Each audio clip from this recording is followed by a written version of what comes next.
Hello, അസ്സലാമു അലൈക്കും. എന്തൊക്കെയാണ് നിങ്ങളുടെയൊക്കെ വിശേഷങ്ങൾ? അൽഹംദുലില്ലാ, സുഖാണോ? അപ്പോൾ എന്തു പറയണു, ഒരുപാട് കൂട്ടുകാർ കമൻറ്റിലൂടെ അല്ലാണ്ടൊക്കെ ഓരോ വിവരങ്ങൾ ചോദിക്കുകയോ അറിയുകയൊക്കെ ചെയ്യുന്നുണ്ട് കേട്ടോ. പടച്ചും വിചാരിച്ചിട്ട് കുഴപ്പങ്ങളോ കാര്യങ്ങളോ ഒന്നുമില്ല. അവിടെ വന്നപ്പോൾ ഉണ്ടായിരുന്ന ജോബിൻ്റെ പോലെയല്ല. എന്തായാലും നമുക്ക് കുഴപ്പമില്ലാത്തൊരു സാലറിയും കാര്യങ്ങളും ഉണ്ട്. പിന്നെ അതേപോലെ തന്നെ ഇന്നലെ സ്റ്റിച്ചിങ്ങിൻ്റെ മെഷീന് പോയി നോക്കിയിട്ടുണ്ടായിരുന്നു. അപ്പോൾ അത് നമ്മുടെ നാട്ടിലത്തേക്ക് പോലെ തന്നെ പുതിയത് വാങ്ങിക്കുകയെങ്കിൽ 10,26,000 രൂപ വില വരുന്നുണ്ട്. പിന്നെ അതേപോലെ സെക്കൻഡ് ഹാൻഡ് നോക്കി അതിന് എത്ര 600 രൂപയുടെ ഒരു മെഷീന് കണ്ടിട്ടുണ്ടായിരുന്നു. പക്ഷെ അത് അതിൻ്റെ മെഷീന് സ്റ്റിച്ച് ചെയ്ത് നോക്കുമ്പോൾ തന്നെ ഇങ്ങനെ ഇടവിട്ടാണ് വരുന്നത്. പിന്നെ അതേപോലെ തന്നെ അതിൻ്റെ ബോർഡ് ഉണ്ടല്ലോ, ടേബിള്, അത് കംപ്ലൈൻ്റ് ഉണ്ടായിരുന്നു.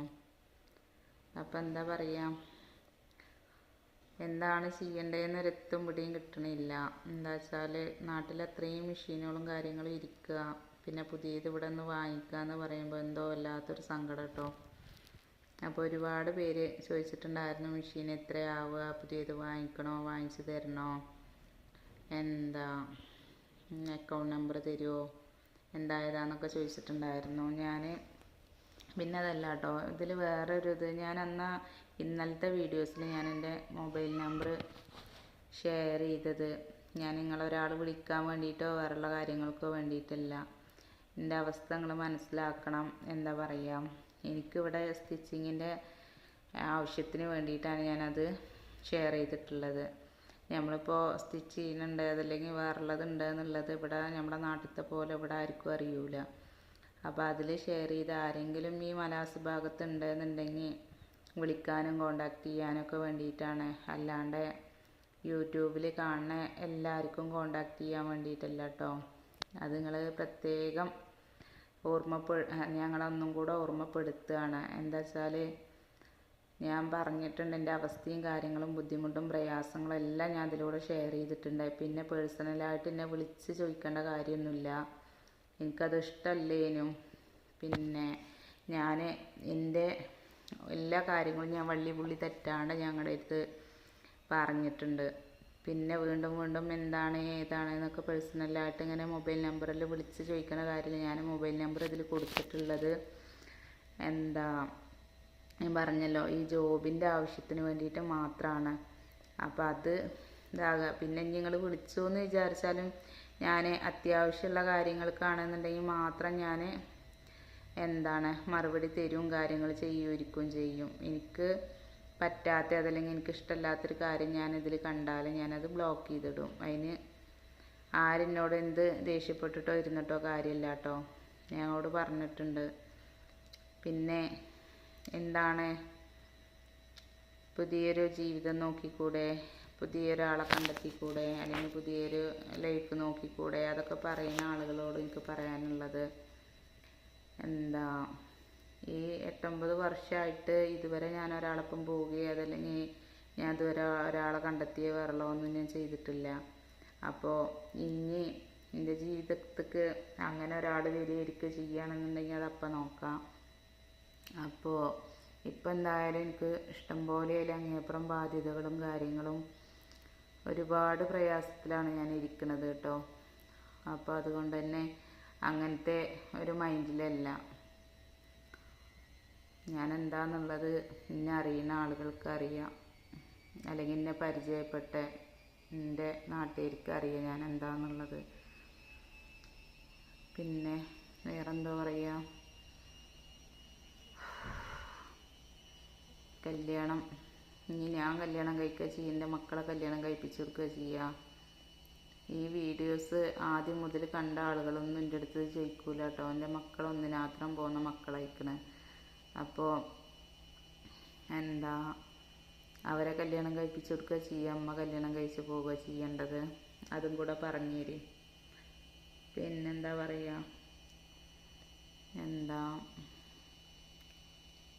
എന്തൊക്കെ ഓരോരോ ചോദ്യങ്ങളും ഓരോരോ കമൻറ്റുകളും ചിലതൊക്കെ എനിക്ക് വായിക്കുമ്പോൾ തന്നെ എനിക്ക് ഇഷ്ടപ്പെടായിട്ട് ഞാൻ ഡിലീറ്റ് ചെയ്തു കേട്ടോ. പിന്നെന്താ എന്തുവാ ഞാൻ എന്തൊക്കെ പറയണമെന്നുണ്ടായിരുന്നു. എനിക്ക് തോന്നുന്നു എഴുതി വെച്ചിട്ട് പറയാൻ വരണം, എന്നാലുള്ളൂ എനിക്ക് മനസ്സിൽ നിൽക്കുള്ളൂ. ഒന്നാമത്തെ ടെൻഷനും കാര്യങ്ങളും ആയിട്ടാണ് ഒന്നും ഓർത്തെടുക്കാൻ പോലും കഴിയുന്നില്ല കേട്ടോ. അപ്പോൾ അങ്ങനെയൊക്കെയാണ് മെഷീൻ്റെ കാര്യങ്ങളും വേറുള്ളതും. എന്തായാലും പോയി നോക്കിയിട്ടുണ്ട്. ഇപ്പോൾ സെക്കൻഡ് ഹാൻഡ് ശരിയായില്ല, അപ്പം ഇനി പുതിയത് തന്നെ എടുക്കാമെന്ന് വിചാരിച്ചിട്ടുണ്ട്. എന്തായാലും പഠിച്ചാണ്ട് തീരുമാനമില്ലാണ്ട് ഒന്നും നടക്കൂല. ഞാൻ അതാണ് ചിന്തിക്കുക. ഇവിടെ എത്താനും ഇവിടെ വീണ്ടും മെഷീൻ വാങ്ങിക്കാനും അതല്ലെങ്കിൽ വീണ്ടും ഇങ്ങനെയൊക്കെ ആയിത്തീരാനും. എൻ്റെ ഇവിടെ അന്ന് ഫസ്റ്റിൽ ബദിയിലേക്ക് കൊടുന്ന ആ താത്ത വിളിച്ചിട്ടുണ്ടായിരുന്നു. അപ്പോൾ അവർ വിളിച്ചിട്ട് ഇതേപോലെ അവർ വിളിക്കല്ല കേട്ടോ, ഞാൻ മെസ്സേജ് അയച്ചു തരുന്നു. അങ്ങോട്ട് മെസ്സേജ് അയച്ചിട്ടുണ്ടായിരുന്നു എന്താ വിശേഷം കാര്യങ്ങളെന്നൊക്കെ ചോദിച്ചിട്ട്. നമ്മൾ ഇത്രയും ലക്ഷങ്ങൾ ചിലവാക്കിയിട്ട് ഇങ്ങോട്ട് പോന്നിട്ട് എന്താ നമുക്കിവിടെ വന്നിട്ടൊരു ജോലിയും കാര്യങ്ങളൊന്നും ഇല്ലാണ്ട് ഇരിക്കാൻ വേണ്ടിയിട്ടല്ല, നമ്മളെ മക്കളെ പോറ്റാൻ വേണ്ടിയിട്ടാണ് നമ്മൾ അവിടുന്ന് നാടും വീടൊക്കെ വിട്ട് പോകുന്നത്. ഉണ്ടായിരുന്ന ഷോപ്പും അങ്ങനെ ആക്കിയിട്ട് പിന്നെന്താ പറയുക. അപ്പോൾ ഇവിടെ വന്നിട്ട് ഇതൊന്നും ശരിയാവാതെ എത്ര ദിവസം നേരിട്ടാണ് ഞാൻ വെയിറ്റ് ചെയ്തിരിക്കുക. അപ്പോൾ അതുകൊണ്ട് ഞാൻ കിട്ടിയത് ഏതായാലും ഇപ്പോൾ ഉള്ളത് അൽഹംദുലില്ലാ എന്ന് വിചാരിച്ചിട്ടിരിക്കുകയാണ് കേട്ടോ. അപ്പോൾ അതിൻ്റെ കൂട്ടത്തിൽ കൂടെ ഈ സ്റ്റിച്ചിങ്ങും കൂടെ ചെയ്യാന്നുള്ള ഒരിതാണ്. ബാക്കി ടൈം കിട്ടുകയാണെന്നുണ്ടെങ്കിൽ സ്റ്റിച്ചിങ് ചെയ്യാമല്ലോ. അപ്പോൾ എന്തായാലും നമുക്ക് സ്വന്തമായിട്ട് മെഷീൻ തന്നെ വാങ്ങിക്കണം. എൻ്റെ അടുത്ത് വേറൊരു ഇവിടെ പരിചയമുള്ള ഒരാൾ ഇതേപോലെ ആളെല്ലാം ഒരു സ്ത്രീ വിളിച്ചിട്ടുണ്ടായിരുന്നു. അവൾ പറഞ്ഞു ബൊട്ടിക്ക് തുടങ്ങാൻ അവൾക്ക് ആൾ വേണം, അവൾക്ക് സ്വന്തമായിട്ട് ഫാഷൻ ഡിസൈനിങ്ങും കാര്യങ്ങളൊക്കെ അറിയാവുന്നതാണ്. അപ്പോൾ അവൾ അങ്ങനെ ചെയ്തുകൊണ്ട് എത്ര വർഷമായി അവളിവിടെ നാട്ടിൽ നിന്ന് മെറ്റീരിയൽ കൊടുത്തിട്ട് ഇവിടുന്ന് തയ്ച്ച് കൊടുക്കുക ഇതാവുക ചെയ്യുന്നു. അപ്പോൾ നല്ലൊരാളെ ഞാൻ അന്വേഷിച്ചുകൊണ്ടിരിക്കുകയാണെന്നൊക്കെ പറഞ്ഞ്. അപ്പോൾ ആൾ പറഞ്ഞു വർക്ക് തരാം, ഈ മെഷീൻ അവൾ വാങ്ങിച്ച് തരാമെന്നൊക്കെ പറഞ്ഞിട്ടുണ്ടായിരുന്നു. അപ്പോൾ എനിക്ക് മെഷീൻ അവർ വാങ്ങിച്ച് തരുമ്പോൾ അവരെ ഇതിൽ നിൽക്കേണ്ടി വരും. അപ്പോൾ നമുക്ക് മറ്റുള്ള വർക്കും കാര്യങ്ങളൊന്നും എടുക്കാൻ പറ്റില്ല. ഇതാകുമ്പോൾ നമുക്കൊരു മെഷീൻ വാങ്ങിച്ചാൽ നമ്മുടെ ഇഷ്ടത്തിന് അതല്ലെങ്കിൽ മറ്റുള്ള ജോലികൾ കഴിഞ്ഞിട്ട് നമ്മുടെ ഇഷ്ടത്തിന് നമുക്ക് തയ്ച്ച് കൊടുക്കാമല്ലോ. പിന്നെ അൽഹംദുലില്ലാ കുഴപ്പമില്ലാതൊരിത് വരികയാണെന്നുണ്ടെങ്കിൽ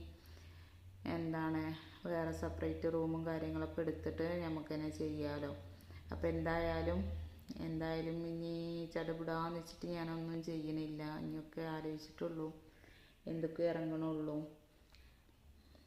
ഒരുപാട് വീഴ്ചകൾ പറ്റിയതല്ലേ. അപ്പോൾ അത് കാരണത്താൽ തന്നെ പിന്നെ എന്താ പറയുക, ഒരുപാട് പേര് ഞാൻ പറഞ്ഞല്ലോ മെഷീൻ വാങ്ങിക്കാൻ അക്കൗണ്ട് നമ്പർ തരുമോ ഇതാണെന്നൊക്കെ പറഞ്ഞിട്ട്. നിങ്ങളൊക്കെ എല്ലാവരും ചിലപ്പോൾ, പക്ഷെ എനിക്കിപ്പോൾ സത്യം പറഞ്ഞാൽ പേടി. ഒരാൾ സഹായിക്കാൻ വരുന്നത് എന്തുകൊണ്ടായിരിക്കും എന്നുള്ളത് എനിക്കിപ്പോൾ അത്രക്കും പേടിയാണ്. അപ്പോൾ എന്നെപ്പോൾ ഒരു മെഷീൻ വാങ്ങിച്ചിട്ട് സഹായിക്കേണ്ട ഒരിത് എനിക്കില്ല കേട്ടോ. എന്താ വെച്ചാൽ ഞാൻ മെഷീന് പണിയെടുത്തിട്ടുള്ള പൈസ കൊണ്ട് ഞാൻ വാങ്ങിക്കാമെന്നാണ് വിചാരിച്ചിട്ടുള്ളത്. പക്ഷെ എനിക്ക് പുതിയത് വാങ്ങിക്കാൻ എന്തായാലും താല്പര്യം ഉണ്ടായിരുന്നില്ല. പക്ഷേ ഇവിടെ പറഞ്ഞാൽ നമ്മുടെ നാട്ടിലത്തെ പോലെ ഇനിയിപ്പോൾ കേട് വന്നാലും അത് പെട്ടെന്ന് കൊണ്ടുപോയി നേരാക്കിക്കാനും വേറുള്ളതൊക്കെ എനിക്കും ബുദ്ധിമുട്ടായിരിക്കും. അപ്പോൾ എന്തായാലും വാങ്ങണം, ഇനി പുതിയത് വാങ്ങിക്കുക. ഒക്കെ പടച്ചോൻ്റെ തവക്കലത്ത് വലല്ലാന്നും പറഞ്ഞിട്ട് വാങ്ങിക്കണം എന്ന് തന്നെ കരുതിയിട്ടില്ല. ഞാൻ ഇന്നലെ പോയി നോക്കിയൊക്കെ സെറ്റാക്കിയിട്ടുണ്ട്. പിന്നെ ഇപ്പോൾ വേറെ എന്താ പറയുക, അപ്പോൾ ഇവരിങ്ങനെ പറയുന്നതും സഹായം അതല്ലെങ്കിൽ നല്ല രീതിയിൽ സഹായം ചെയ്യാനും അതല്ല ദുരുദ്ദേശത്തോടെ സഹായം ചെയ്യാനൊക്കെ ഇഷ്ടംപോലെ പേരുകളുണ്ടാവും. അപ്പോൾ എന്താണെന്നുള്ളത് ഒരുവിധം ആളുകൾ മനസ്സിലാക്കിയതുകൊണ്ട് എനിക്ക് അങ്ങനത്തെ കാര്യങ്ങൾക്ക് താല്പര്യം. പിന്നെ ആരും എന്നെ പേഴ്സണലായിട്ട് വിളിച്ച് എൻ്റെ കാര്യങ്ങൾ ചോദിക്കരുത്, എനിക്കത് ഇഷ്ടമല്ല. ഞാൻ മാക്സിമം എൻ്റെ എല്ലാ അല്ലലും വിധികളും ഞാനിതിൽ വന്ന് പറഞ്ഞിട്ടുണ്ട്, ഏതാണെന്ന്. പിന്നെ ഹസ്ബൻഡുമായിട്ട് പിരിയാനുള്ള കാരണം എല്ലാം ഞാൻ പറഞ്ഞിട്ടുണ്ടല്ലോ. പിന്നെ എന്തിനാ അത് വീണ്ടും വീണ്ടും റിപ്പീറ്റ് ചെയ്ത് ഇങ്ങനെ ചോദിക്കണേ, എനിക്ക് അറിഞ്ഞൂടാ. അപ്പോൾ ഞാൻ ഇന്നലെ നമ്പർ കൊടുത്തപ്പോഴെന്നെ 2-3 ആളുകൾ വിളിച്ചിട്ടുണ്ടായിരുന്നു. എനിക്കത് ഇതാവണില്ല. ഞാൻ നാട്ടിലും നിങ്ങൾക്ക് അറിയാവുന്നതാണ്, എനിക്ക് സ്റ്റിച്ചിങ്ങും ഷോപ്പും കാര്യങ്ങളൊക്കെ ഉണ്ടായിരുന്നു. അവിടെ ഇന്നെ ആരും വല്ലാണ്ട് ബുദ്ധിമുട്ടിച്ചിട്ടും ഇടങ്ങേറാക്കിയിട്ടുമില്ല. ഇടങ്ങേറാക്കാൻ ഒന്ന് രണ്ടാളുകൾ വരുന്നുണ്ടെന്നുണ്ടെച്ചെങ്കിൽ അതാ ചോട എന്താണ് പറയുക, മുളയിൽ നുള്ളിക്കളയും എന്ന് പറയില്ലേ, അങ്ങനെ നുള്ളിക്കളഞ്ഞിട്ടുണ്ട്. പിന്നെ എനിക്ക് നല്ലത് എന്ന് തോന്നിയ ആളുകളെ മാത്രം തന്നെ ഉള്ളൂ ഞാൻ എനിക്കൊരു ഫ്രണ്ട്സായിട്ടോ അല്ലെങ്കിൽ വേറെയുള്ള രീതിയിലോ. പക്ഷെ മാക്സിമം ഒറ്റപ്പെട്ട് ജീവിക്കാനാണ് എനിക്ക് താല്പര്യം കേട്ടോ. എന്താ വെച്ചാൽ ഒരാളോട് സൗഹൃദം നടിച്ചിട്ടും അതല്ലെങ്കിൽ ഒരാളെ ജീവിതത്തിലേക്ക് ഇതാക്കിയാലും പിന്നീട് ഉണ്ടാകുന്ന ഭവിഷ്യത്തുകൾ എന്തൊക്കെയെന്നുള്ളത് നന്നായിട്ട് എനിക്കറിയാം. അത് കൂട്ടുകാരികളായാലും കൂട്ടുകാരന്മാരായാലും ഒക്കെ കണക്ക് തന്നെ ആയിരിക്കും. അപ്പോൾ അതുകൊണ്ട് എത്രത്തോളം ഒറ്റപ്പെട്ട് ജീവിക്കാൻ പറ്റുമോ അത്രയും ഒറ്റപ്പെട്ട് ജീവിക്കുക. പിന്നെ മുതലെടുക്കാൻ അതല്ലെങ്കിൽ മുതലാക്കാൻ വേണ്ടിയിട്ട് നടക്കുന്ന ആളുകൾ, ഇതിനായിട്ട് ഒരു കൂട്ടം പടപ്പുകളുണ്ട്. അപ്പോൾ ജീവിക്കാൻ വേണ്ടിയിട്ട് തച്ച കെട്ടി തുനിഞ്ഞ് ഇറങ്ങിയെന്ന് പറയൂലേ, അങ്ങനെ ഇറങ്ങിയതാണ്. ഒരു സെക്കൻഡ് പോലും എനിക്ക് ഈ ഭൂമിയിൽ നിൽക്കാൻ ആഗ്രഹമില്ലാതെ ഞാൻ നടക്കണത്. അപ്പോൾ എല്ലാവരും ചോദിക്കും എന്താണ് അങ്ങനെയാണ് ഇങ്ങനെയാണെന്ന്. അങ്ങനെ ചിന്തിക്കരുത്, അങ്ങനെ പറയരുത്. അങ്ങനെ പറയാനും ചിന്തിക്കാനും എല്ലാവർക്കും എളുപ്പമാണ്. പക്ഷേങ്കിൽ എന്നെക്കൊണ്ട് സാധിക്കണില്ല കേട്ടോ. ഞാൻ എൻ്റെ മക്കൾ ഈ ദുനിയാവിലുള്ള കാരണത്താൽ മാത്രമാണ്. അത്രയും അടുത്തുക്കണു പറഞ്ഞാൽ അത്രയും അടുത്തുക്കണു എനിക്ക് ദുനിയാവ്.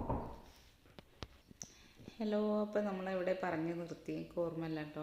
എന്തൊക്കെയോ പറഞ്ഞിരുന്നു, അതിൻ്റെ ഇടയിൽ ഇവിടെ ആൾ വന്നു, അപ്പോൾ ഞാൻ കട്ടാക്കിയതായിരുന്നു. ഇപ്പോൾ എവിടെ എന്തോ പറഞ്ഞു നിർത്തിയെന്ന് ഓർമ്മയില്ല. ഇനി എന്തായാലും ഞാൻ അവിടുന്ന് അങ്ങോട്ട് പറയാം. അപ്പോൾ എന്തൊക്കെയോ പറഞ്ഞിരുന്നേ, ഓർത്തെടുക്കാൻ പറ്റുമോ നോക്കട്ടെ കേട്ടോ. ഓർമ്മയില്ല, ഇനി വേറെ എന്തെങ്കിലും പറയാം.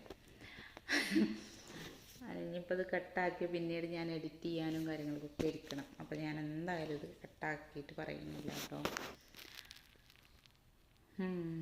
അപ്പം എന്തൊക്കെ ഭർത്താവിൻ്റെയും കല്യാണത്തിൻ്റെയൊക്കെ കൂട്ടങ്ങളാണ് നമ്മൾ പറഞ്ഞുകൊണ്ടിരുന്നേ അല്ലേ. അപ്പം അങ്ങനെയൊക്കെയാണ് കാര്യങ്ങൾ, ഇങ്ങനെയൊക്കെ അങ്ങനെയൊക്കെ. പിന്നെ അപ്പോൾ എന്നെപ്പോൾ കല്യാണം കഴിക്കാൻ ആരും മുതിർന്ന് വരണ്ട കേട്ടോ. അപ്പോൾ നമ്മൾ ഈ മെഷീൻ വാങ്ങിക്കുന്നുണ്ട്, തയ്ക്കാൻ ആരെങ്കിലുമൊക്കെ ഉണ്ടെന്നുണ്ടെങ്കിൽ അറിയുന്ന ആളുകൾ, അതല്ലെങ്കിൽ നിങ്ങളുടെയൊക്കെ വൈഫുമാരാരെങ്കിലുമൊക്കെ ഇവിടെ ഉണ്ട് വർക്ക് ചെയ്യുന്നുണ്ടെന്നുണ്ടെങ്കിൽ അവരെ കൊണ്ട് കോണ്ടാക്റ്റ് ചെയ്യിപ്പിക്കുക. എന്താ സ്റ്റിച്ചിങ്ങിനുണ്ടെങ്കിൽ കൊണ്ടുതരിക. പിന്നെന്തുവാ, അപ്പോൾ നമ്മൾ മെഷീന് വാങ്ങിക്കാമെന്ന് പറഞ്ഞിട്ടുണ്ടായിരുന്നില്ലേ. മെഷീന് വേറൊരാൾ വാങ്ങിച്ചു തരാറുണ്ട്. അപ്പോൾ അത് അവരെ വർക്ക് തന്നെ പിന്നെ നമ്മൾ തയ്ച്ചെടുക്കേണ്ടി വരും, തയ്ച്ച് കൊടുക്കേണ്ടി വരും. ഇതാവുമ്പോൾ നമുക്ക് സ്വന്തമായിട്ട് എപ്പോൾ വേണമെങ്കിലും തയ്ക്കാമല്ലോ.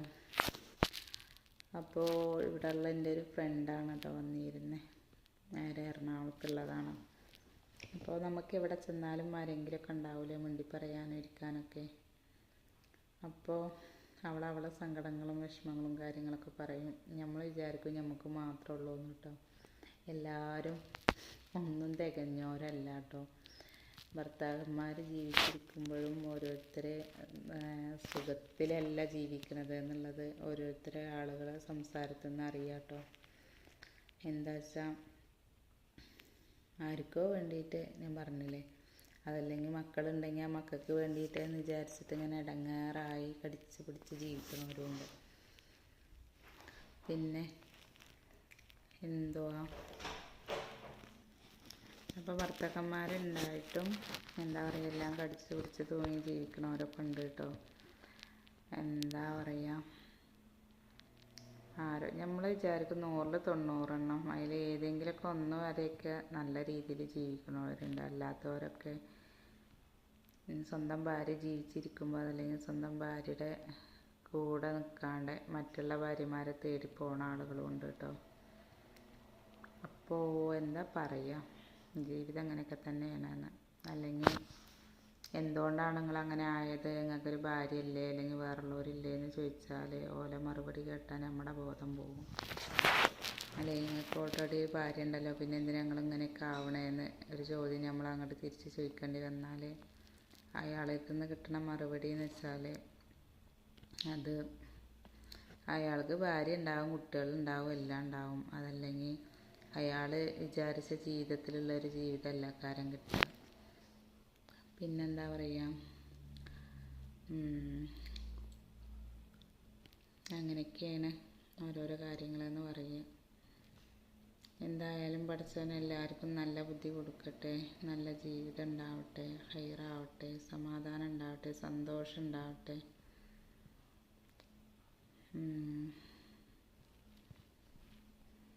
മുതലുള്ളവർക്ക് സമാധാനമില്ല, സമാധാനമുള്ളവർക്ക് മുതലില്ല എന്നൊക്കെ പറഞ്ഞ അവസ്ഥയാണ്. അപ്പോൾ എല്ലാം പാടെ തേച്ചിട്ട് പഠിച്ചവൻ എന്തായാലും ആർക്കും കൊടുക്കൂല. അല്ലെങ്കിൽ മക്കളാൽ അതല്ലാന്ന് വെച്ചെങ്കിൽ വേറുള്ള കാര്യങ്ങളാൽ ആർക്കും വലിയ സുഖധൈര്യങ്ങളൊന്നും പഠിച്ചവൻ കൊടുക്കൂല കേട്ടോ. അപ്പം ഞാൻ ഇനി കൂടുതലായിട്ടൊന്നും വലിച്ചു നിർത്തുന്നില്ല. അടുത്തൊരു വീഡിയോ ആയിട്ട് വീണ്ടും വരാം. അസ്സലാമു അലൈക്കും.